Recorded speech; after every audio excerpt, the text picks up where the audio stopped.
Hey everyone, I'm Connor Jackson, the Security Research Manager here at CyberMaxx. Ransomware Quarterly Review.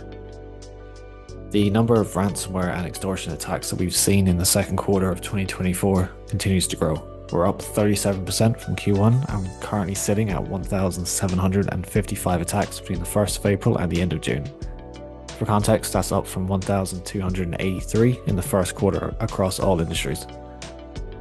The top three groups combined accounted for almost 40% of all ransomware attacks this quarter.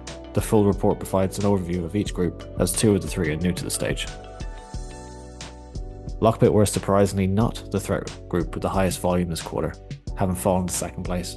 However, they are the only group in the top three that produce their own unique ransomware strain, providing something that the others do not. The top performing group this quarter is Dispossessor with 329 attacks, followed by Lockbit with 215, and finally Ransom Hub with 148. Dispossessor have recently emerged onto the ransomware landscape and immediately made a name for themselves, beating out Lockbit in the process. However, following the Lockbit crackdown by law enforcement during Operation Kronos, Dispossessor emerged, mimicking Lockbit's tradecraft and offering ransomware as a service with a large payment split. It has been noted, however, that this group has allegedly not performed the attacks themselves, but rather is using data that other groups had originally exfiltrated. Ransom Hub.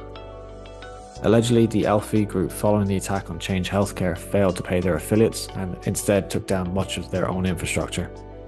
Change have paid the initial ransom of $22 million, however the unpaid affiliates then worked with Ransom Hub and extorted Change a second time. It's currently unknown if a second payment has been made, however the data that was previously listed has been taken down.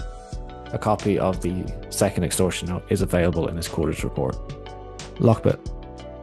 In spite of Operation Kronos that took place on February 19, 2024, Lockbit appears to still be maintaining their operations. Several of their release pages and mirrors are also still live and are being updated with new victims almost daily. However, the majority of sites have been seized by law enforcement and have been updated to reflect this. Lockbit later claimed to have exfiltrated 33 terabytes of data related to the Federal Reserve and threatened to release this data in late June. Upon release, it appears that this claim was in fact false, with the data being related to an Arkansas-based bank instead. Interestingly, the Federal Reserve issued an enforcement action against the victim, citing deficiencies in risk management and consumer compliance as grounds for the action. The full action is available on the Federal Reserve's press release page. Wrapping up.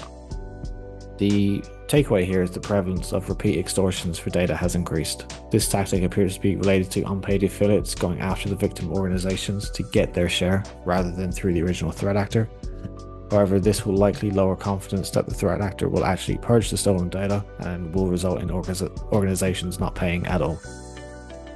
Understanding your organization's threat landscape, reducing your attack surface, and ensuring patches are applied are all crucial steps to ensure you do not fall victim to the increasing number of ransomware and data extortion attacks.